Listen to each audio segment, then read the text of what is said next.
एक छोटे से गांव में रहने वाला रवि अब शहर की भीड़भाड़ में बड़ा आदमी बन चुका था। अच्छी नौकरी, बड़ी गाड़ी, बंगला और हर सुविधाएं उसके पास थी। लेकिन एक चीज जो उससे बहुत दूर थी वो थी उसकी माँ। माँ गांव में अकेली रहती थी, बहुत बूढ़ी हो चुकी थी और अब चलना फिरना भी मुश्किल होता जा रहा था। रवि ने बचपन में माँ के आंचल में ही सारी दुनिया देखी थी। माँ की थपकियों से ही उसे नींद आती थी और माँ के हाथ की रोटियां सबसे स्वादिष्ट लगती थी। समय के साथ रवि अब बड़ा हुआ, पढ़ाई के लिए शहर गया और फिर नौकरी में इतना व्यस्त हो गया कि माँ बस उसकी यादों में ही रह गई।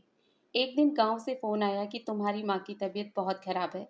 रवि ने छुट्टी ली और सालों बाद गांव पहुंचा। घर की हालत जर्जर हो चुकी थी और माँ खाट पर लेटी हुई थी। माँ की आंखें रवि को देखते ही भर आई। बेटा तू आ गया? माँ की आवाज कांप रही थी। हाँ माँ, मैं आ गया, रवि ने माँ का हाथ थामते हुए कहा। तू बड़ा आदमी बन गया, लेकिन मेरे लिए तो वही छोटा रवि है ना, जो रात को डर के मारे मेरे पास सोता था। माँ मुस्कुराकर बोली। रवि की आंखों से आंसू बहने लगे। उसे एहसास हुआ कि उसने किसे खो दिया था। माँ ने कभी कुछ नहीं मांगा, बस उसकी एक झलक ही तो चाहती थी।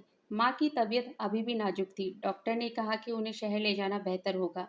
रवि उन्हें अपने साथ ले आया। अब रवि के बंगले में एक कोना माँ का भी था। माँ अब फिर से अपने बेटे के पास रहने लगी। हर सुबह माँ मंदिर जाती, रवि के लिए पूजा करती और जब वह ऑफिस जाता तो उसके माथे पर तिलक लगाना कभी नहीं भूलती।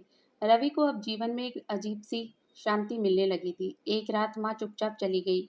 कोई शोर नहीं, कोई शिकायत नहीं, बस रवि के सिर पर हाथ रखकर मुस्कुराते हुए। रवि बहुत रोया, लेकिन अब उसके पास एक तसल्ली थी कि आखिरी वक्त में माँ उसके साथ थी।